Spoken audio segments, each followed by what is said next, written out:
Canada's brutal response to USA threats. For decades, the relationship between Canada and the United States was the definition of a quiet, compliant alliance, a reliable partner, a predictable neighbor.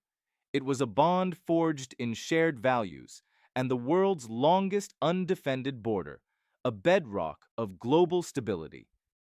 But that era of quiet compliance is over. The America First doctrine didn't just test the relationship, it threw it into a crisis. When the United States used national security as a reason to slap tariffs on its closest ally, it wasn't just a policy shift, it was a wake-up call. This is the story of how Canada, pushed to the brink by relentless American pressure, stopped playing defense and began to fight back in a surprisingly brutal fashion. The post-war consensus, the idea that economic integration would lead to peace and prosperity for all, is on life support. For Canada, this isn't some abstract theory. It's a harsh reality. The country's entire economic model was built on a deeply intertwined relationship with its southern neighbor. But what happens when your biggest customer suddenly treats you like your biggest adversary? In 2018, we got a brutal answer. On June 1st of that year, the U.S. administration imposed staggering tariffs on Canadian goods, citing national security as the justification. Suddenly, there was a 25% tariff on Canadian steel and a 10% tariff on aluminum. The move sent shockwaves through the Canadian economy, which had built its prosperity on the foundation of free trade, and the impact was immediate and severe. By June 2018, Canadian steel exports to the U.S. had plummeted by 38%. This wasn't just a trade dispute. It was seen by many in Canada as a fundamental betrayal. The message from Washington was clear. The old rules no longer applied. For a while, Canada's response seemed uncertain, but what came next was anything but. Ottawa's reaction marked the moment Canada decided to stop being a polite neighbor and start acting like a sovereign power that wouldn't be pushed around. To understand the shift in Canadian strategy, you have to grasp the depth of the trap it was in.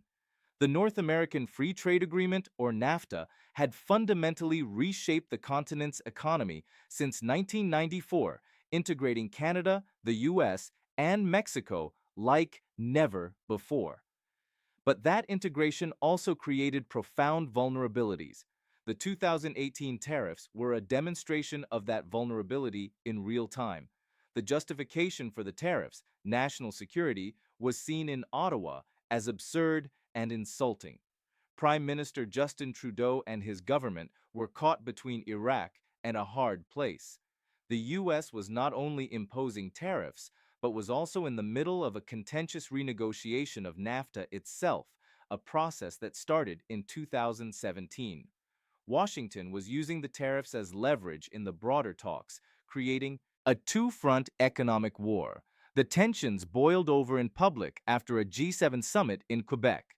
President Trump famously called Prime Minister Trudeau dishonest and weak for simply repeating his objections to the tariffs. It was a personal and political escalation that underscored the new hostile environment. This wasn't just about economic damage. It was about the erosion of sovereignty, a world where your most important trading partner can unilaterally tear up the rulebook is not a partnership. It's a hierarchy. Every business decision and long-term plan in Canada was suddenly shadowed by the threat of American retaliation.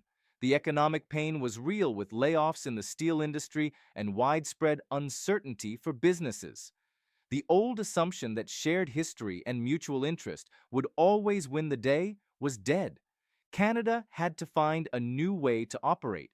It had to craft a response that was as serious and strategic as the threat it was facing. And that response was not one of quiet diplomacy. It was swift, cold, and calculated. On July 1st, 2018, Canada unleashed its own set of countermeasures, a dollar-for-dollar retaliatory package targeting $16.6 billion in U.S. goods. This wasn't just a token gesture. It was the strongest trade action Canada had taken in the post-war era. And the response was brutal in its precision. The list of American products hit with tariffs was not random. It was a masterclass in political targeting. Sure, it included U.S. steel and aluminum to mirror the American tariffs, but it also included a long list of other more surprising items. Kentucky bourbon, Florida orange juice, Wisconsin toilet paper, and even ketchup. Why those products? Because they were specifically chosen to inflict maximum political pain on key Republican leaders in the U.S. Congress. The tariff on bourbon was a direct shot at Senate Majority Leader Mitch McConnell of Kentucky.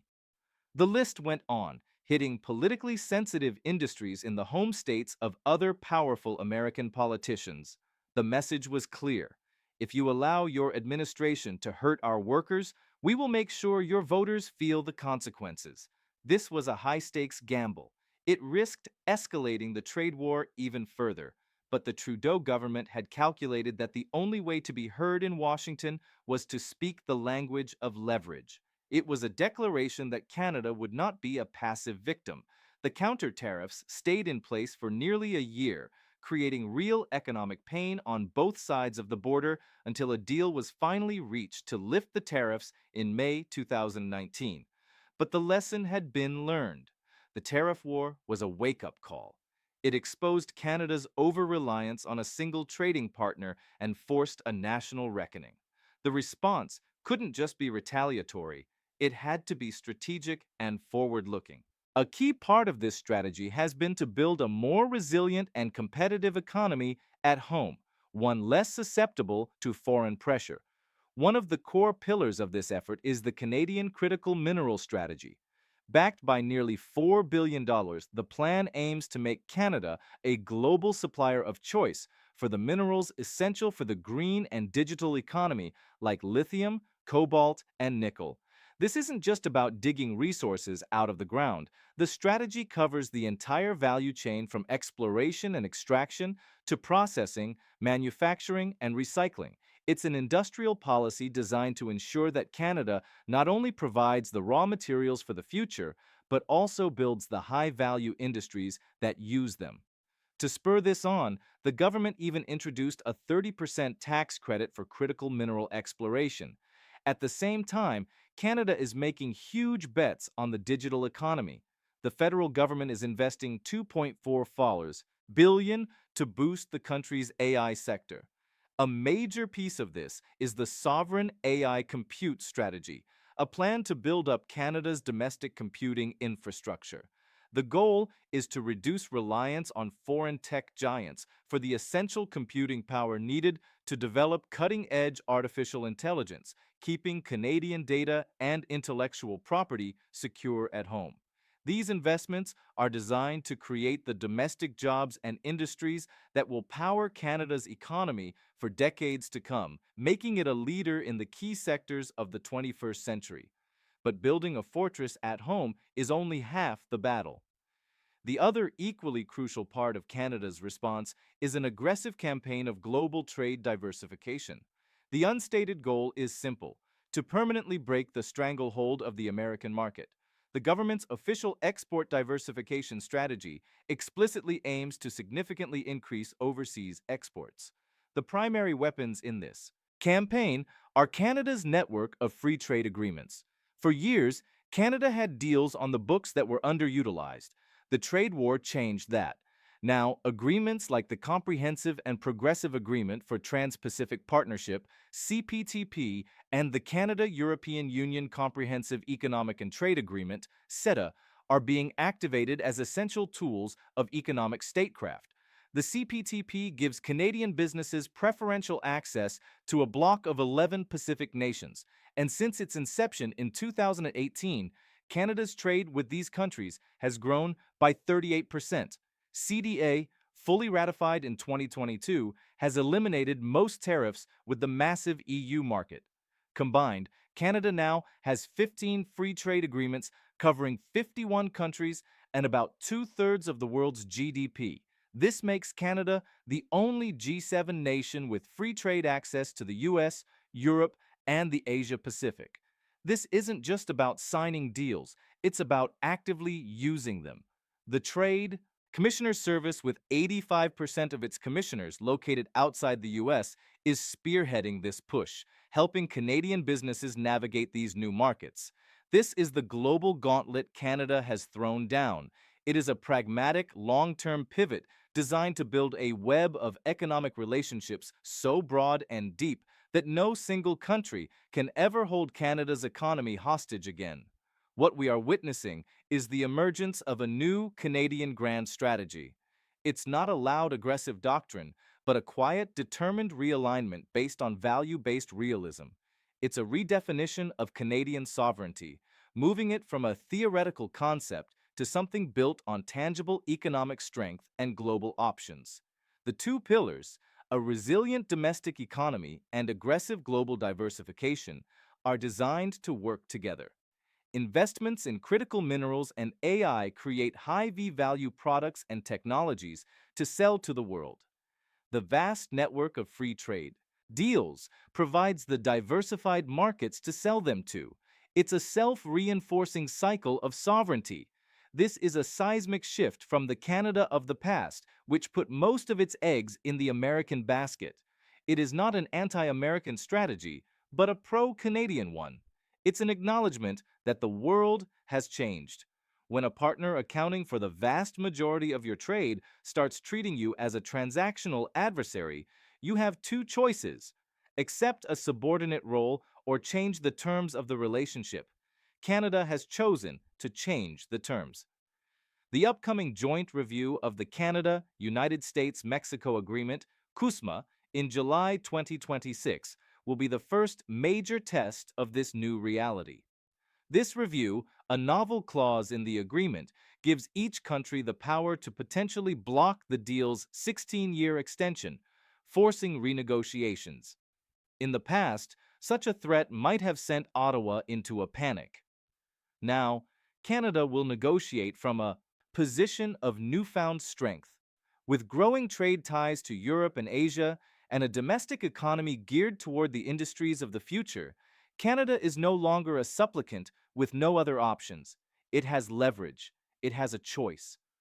The new reality is that Canada is no longer just America's quiet, compliant neighbor. It is a power in its own right, building a future where it is the master of its own house. The era of comfortable assumptions in North America is over.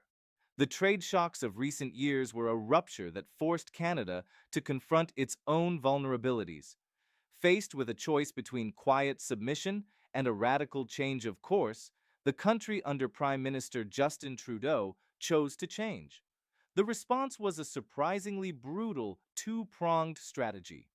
First, a surgical counterattack of retaliatory tariffs designed for maximum political impact. Second, a long-term plan to re-engineer the Canadian economy.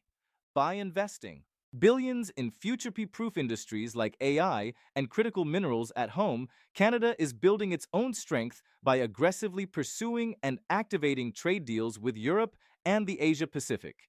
It's ensuring it never has to depend on the whims of a single partner again. This is Canada's calculated response, not one of anger, but of ambition. It's a clear-eyed recognition that in a world of renewed great power competition, the only path to security is to be strong and have options. The quiet, compliant ally is gone. In its place is a more pragmatic and powerful middle power that has decided it will no longer be taken for granted.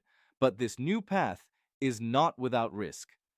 Building new global supply chains takes time, and navigating the rivalry between the world's great powers is a perilous high-wire act. The question now is, can Canada's methodical strategy truly secure its independence, or will it find itself caught in the middle of even bigger global contests? What do you think? Is Canada's assertive new strategy a brilliant move for the 21st century, or a risky gamble that could backfire? Let me know your thoughts in the comments below. And if you want more analysis on the shifting global order, make sure to subscribe and hit that notification bell. Canada's brutal response to USA threats. Mark Carney declares war on American hegemony.